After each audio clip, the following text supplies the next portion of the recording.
Welcome to Centered Presents The Future of Health.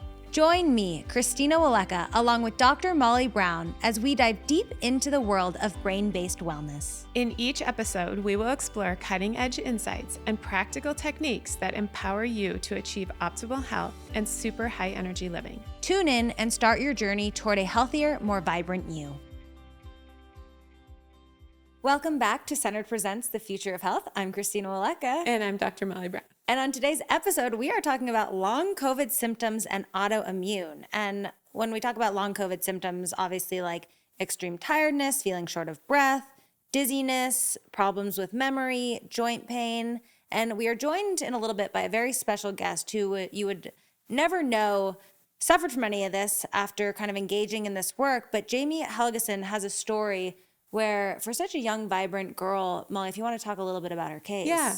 It's really fun to hear Jamie's story. Jamie is so amazing and so cute, and it's hard to imagine that she was suffering, as she describes, for 4 to 5 years. So it's really common post-pandemic where people are having these high viral loads in their body and they're just exhausted and fatigued and they're not given any solutions.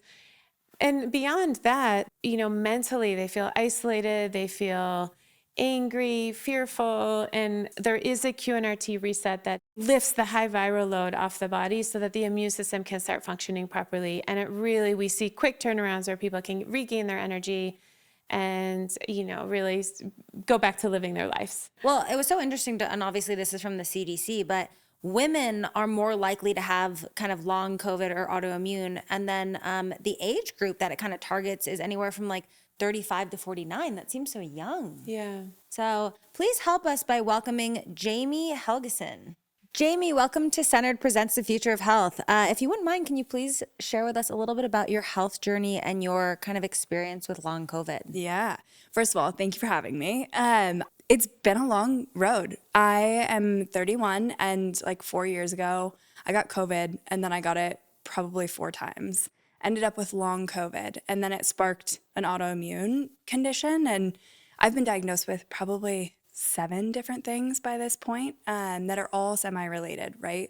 Autoimmune in nature or just like this dysregulation of my nervous system caused by long COVID. People who are showing up with this, like long COVID is attacking their systems. Right. And I remember at that time being like, oh, I'm in for it. Like, I don't know what this thing is doing in my body, It's just a scary thought, really scary thought. Who was diagnosing you with these different? I went to like some generalists first and was basically just dismissed when my symptoms were like I couldn't walk from one side of my room to the other without feeling like every bone in my foot. I couldn't even go up the stairs. I was like, what in the heck? Like I've been an athlete my whole life. I've been active my whole life. And my hips were hurting so badly I couldn't sleep and like all these very real symptoms. So then I ended up at specialists and I went to a rheumatologist and then like an allergist and an immunologist. I've done kind of a little bit of everything. I had to advocate for myself. I had to go out and continue to say when the doctors were telling me I was fine, like my lab tests were coming back normal and nothing was wrong. And you look the picture of health, right? So it's a really hard condition when you look so healthy and then you feel terrible. You had zero energy. Where were you living at the time? I was in Seattle. And did you have a lot of options there? Or were you traveling at all to find options? Well, I thought I had quite a few options there, right? Yeah. It was like what you think of in the traditional healthcare system. So it was, you go to your doctor and then you assume that they're going to refer you to the right people. Mm-hmm. And Seattle, I think, generally has a pretty like prolific healthcare system. Yeah, just quite a few different doctors, but nothing that's super outside of the norm, I would say. Everybody is very traditional healthcare. Were they usually giving you like supplements or antibiotics or were they having you test, anything from acupuncture? Like what kind of things were they recommending? Actually, not one doctor recommended something like acupuncture or, something that would be outside of what we have like the traditional healthcare system in America, which is a shame because I didn't find that until I moved here. And I think acupuncture helped. And that was kind of my first like gateway into this, this kind of like other forms of healthcare. It was mostly just like, here's a drug. What medications were you put on? So initially it was like, oh, nothing's wrong with you, but what can cause this is anxiety. So for physical symptoms you were having, oh yeah, they put you on what, an antidepressant? They recommended. They were like, you can go this route if you need to, but we really just think you need to like stress less. Like you just need to calm down. And I was like, and I remember being like, oh, I might be anxious because I can't live my daily life right now, right? Oh like gosh. I literally couldn't go walking because my hips hurt so badly. It was like they were on fire all the time. You mentioned you had COVID 4 times. So like, did it progressively get worse and worse? Or was like the second time it just hit slowly but surely worse and worse? I don't know. I don't think I had any long COVID symptoms after the first 2. Okay. Because they were all pretty close together too, relatively close together within like 6 to 8 months. Did you get the vaccine? Oh, many times. Yeah. I think I've had the vaccine about 5 times. And I also had a ton of side effects from that. So it sounds like actually you had a high viral load, you got vaccinated, you got COVID again. And what I normally see is that the COVID virus will then circulate in the body as a toxin and just inflame the whole body. But then it gets labeled long COVID, autoimmune, nervous system disorder, which are all vague terms for people not really giving you a solution, correct? 100%. Yeah. I wasn't really given anything initially. It was like, oh, there's nothing wrong, so we can't prescribe you anything other than like, oh, anti-inflammatories. I would get it would be like meloxicam, really strong dosage of meloxicam. And they'd be like, take this for, 6 to 8 months. And then I ended up with stomach problems and had to have like an endoscopy and a colonoscopy. And it was like from just taking the meloxicam, right? And it helped some, but it didn't really do much. It was kind of like a Band-Aid. Unfortunately, this is a really common story. Yeah. It was that. And then it was like, oh, because you're taking an anti-inflammatory, you also need to take an antacid. And it was just this cocktail. And it was like let me give you one drug, but oh, now you need another. And oh, now you need another because of the side effects of the first 2, and nothing was really solving it. On a scale of 1 to 10, in terms of like energy level, you were what On my worst days, like a 2. Like not able to get off the couch. Dragging through the day. Totally. Yeah. And not able to like even just like cook for myself, to like make quality healthy food. How did you work? Did you like? Yeah, it was hard, but I did. But it was like, well, I have to make a living, so this has to be my priority. We have to work. So all my energy goes to that, and then I just had no time left for a personal life or myself or anything. Well, the statistics on autoimmune and long COVID is just such a load on not only the medical system, but when you're that exhausted, there's no creativity in your life, right? So your work suffers, your relationships suffer. So you just feel like a robot, you feel like you're just doing what you have to do, but like you don't have your spark, you don't have your personality. You feel like someone's like pulled a curtain over you, and it's just. Would you get like small glimpses that gave you hope, or were you at the point where you didn't even have that? No, I went through a really dark period where I didn't even have that. It was like I could have stayed in bed all day for sure. And I just refused. I was like, you can't do that. So get up. More than anything, it was just like, this just can't be it. Like, I'm only 28. Like, I can't live like this. But you're like a young go-getter looking for solutions. So did you just think, I have to maintain this and live like this? Or you're like, I'm going to keep looking until I find something that works? I think there's a lot of like PTSD that comes from being told your symptoms aren't real or we can't do anything for you. I mean, I worked with a long COVID clinic out of Seattle that's supposed to be like one of the leading long COVID clinics in the country.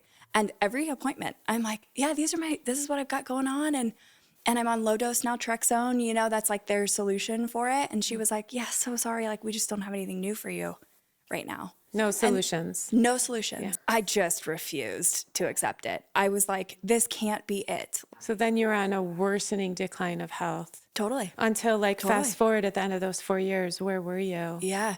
So when I moved out here, and I think that was huge for me. And so I just kept talking to people. Like, I found you guys through my dentist, which is like the funniest thing. Oh, wow. And she was like, you've got to try this. Because I was like, oh, I've got, long COVID, autoimmune, whatever. And she was like, Dr. Molly Brown, like centered. She was like, go. And I was like, okay. And I walked the block down. Literally, it was like a block away. Oh my God, you just walked in. You just walked in and I was like, hi, I need to make an appointment. And I was Nadia at the front desk. And she was like, okay, are you new? And I was like, yes, I'm new. And I need to see Dr. Molly Brown. Like, I was like, I anything. So you got your appointment, and then what was kind of the progression transition into, again, starting to feel better? Oh gosh, it was so quick. It was like I had my first QNRT session, and this is crazy. So I was falling asleep on the couch at like probably 7:30 in the evening. Sounds like me. Active. Yeah. I mean, some days it's really nice, can't lie.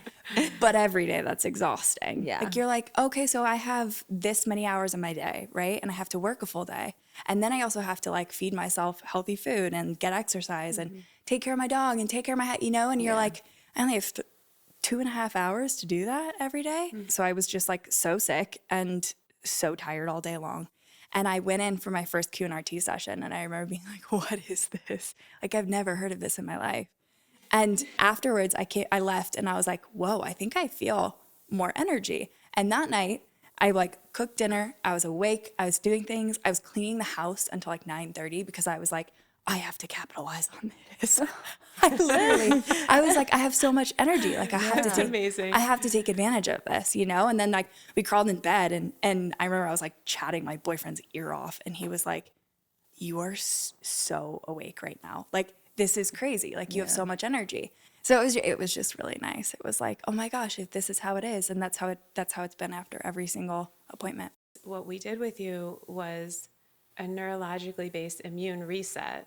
And we do that time and time again. And it lifted the whole viral load off your system through a reset through the brain. Which makes so much sense when you think about like everything is controlled by your brain. Do you feel like you're back at your old self, or you're on your way? Oh yeah, I feel better. Oh wow. I feel more like energetic and more like healthy, I guess. I don't feel so burdened. I don't feel so tired. I don't feel so like there's like this heaviness that comes, I think, with long COVID where you just feel so sloggy all the time. Like you're like, oh, even if you're out and you're active and you're doing things and, whatever, you just feel really sluggish underneath it all. And that's totally lifted.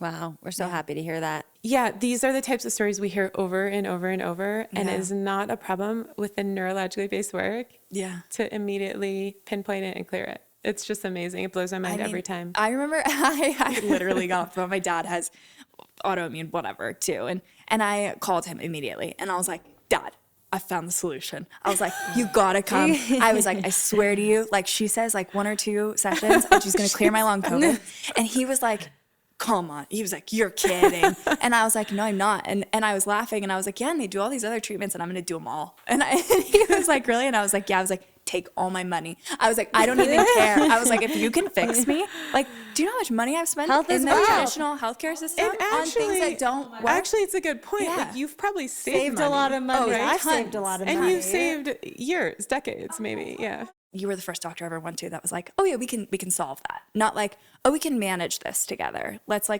manage this for the rest of your life together. It's like, no, let me get you back on your feet. And I want to get you out of here. Yeah. I remember you said that to me. You were like, oh yeah, my goal is to like get you in, get you treated, get you out, like living your best life. And I was like, why isn't every doctor held accountable to being results-based like this? Like the only other option I've ever been given is like, we're going to put you on a biologic for the rest of your life. And when this one stops working, we're going to give you a different one. Or up your dosage. Or up your dosage or whatever. It was like making me dependent on these medications that I was in the pharmaceutical industry.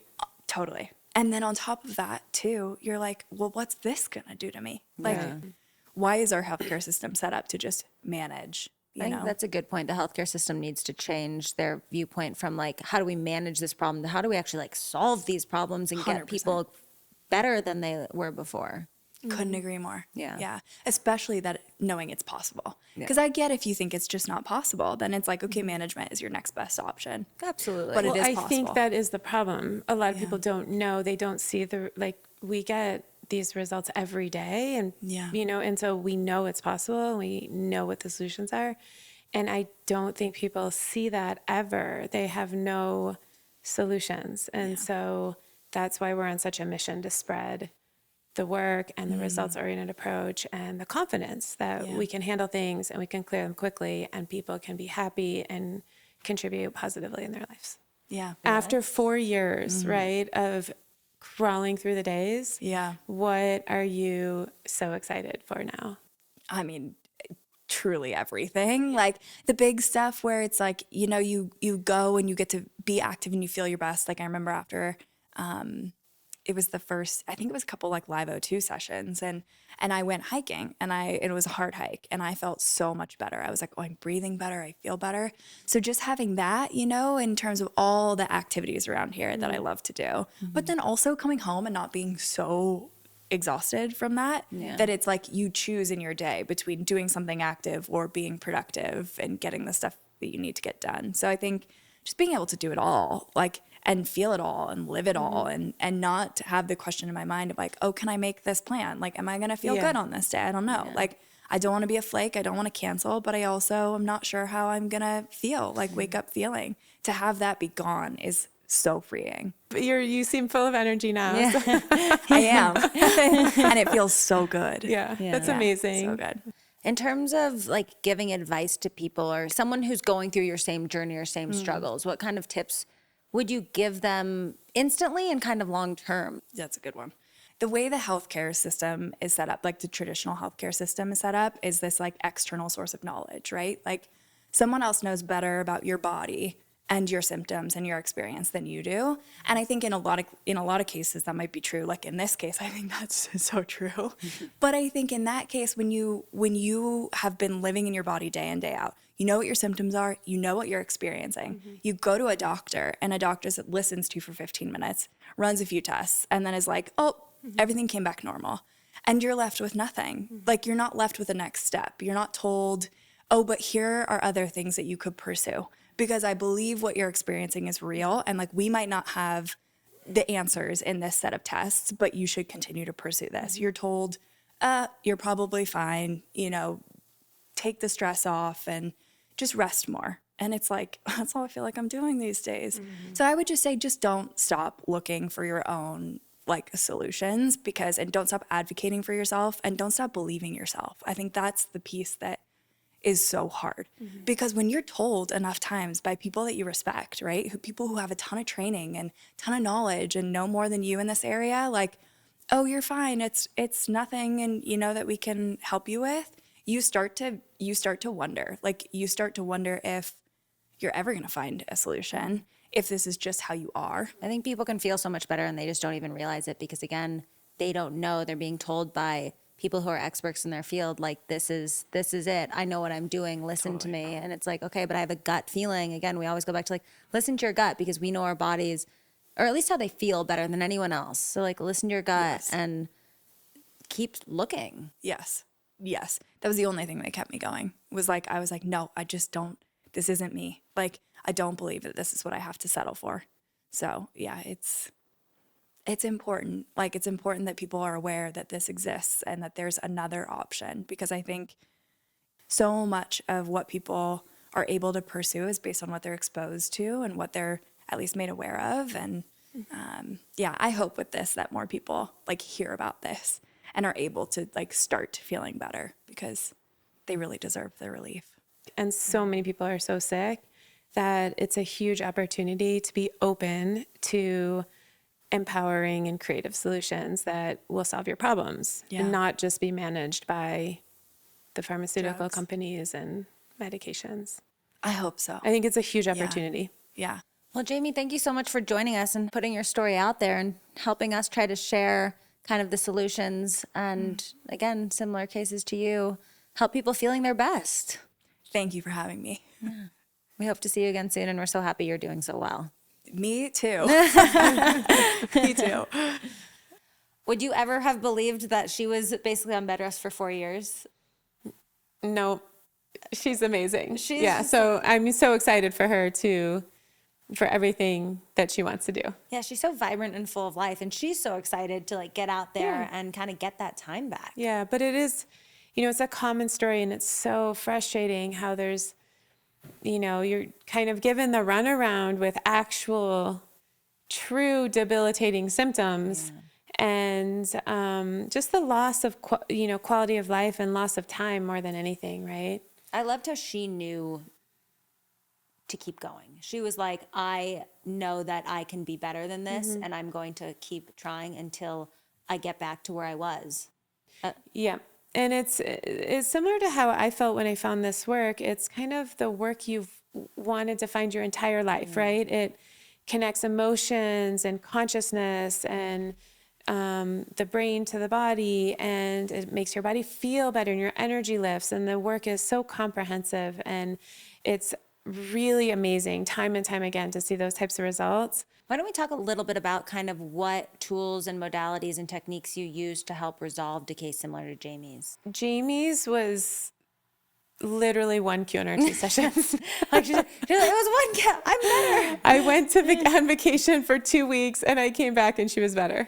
That's incredible. And she did some neurofeedback sessions. Really, the plan I had lined out for her was an EEG, a month or two of neurofeedback followed by QNRT. And you usually start, like, just to get a base level of what you're dealing with, the EEG is what you would do for most clients. Yeah, the EEG is really informative because it tells us objective data in the brain. So it tells us that there's slow processing, there's weakened immunity, there's an intolerance to stress, if there's trauma markers, and there's a high viral load that can be reflected in the brain, head injuries. We did a couple chronic immune, neurologically based resets. But I really like, in complicated immune conditions, working both with a combination of the neurofeedback and QNRT and the AIMIT work. Amazing. It really seems to supercharge the result and have a quick accelerated result. But in her case, it just seemed that she needed that immune reset to clear the viral and toxic activity from her system. And that's all it took. And she restored her energy, or then your immune system can start functioning properly. And it was just a simple, direct solution to years of basically misdiagnosis, chasing her tail, no solutions given, frustration, even not being heard and listened to because she does not appear to be sick, right? That's one of the main things with chronic immune conditions is maybe the people don't appear to be sick. I mean, she's really beautiful, healthy, blue eyes, sparkly skin, and it's hard to imagine how bad you can feel. And that's what's so tough, again, with a lot of people who are struggling and suffering. They look okay, they look healthy and fit, and they are so down on the inside, and they struggle to get anyone to understand, and they're like, I want to keep talking about this, or like, no one really believes me. And it's like, no, you are feeling that way. Let's find a solution to the problem. Yeah. A lot of times it's just a matter of connecting the immune system to the brain. And that's what we did in her case. Well, that sounds so simple. It is. Thank you for joining us on today's episode of Centered Presents The Future of Health. If you're interested in learning more, please visit us at drmollybrown.com or email us at media@drmollybrown.com.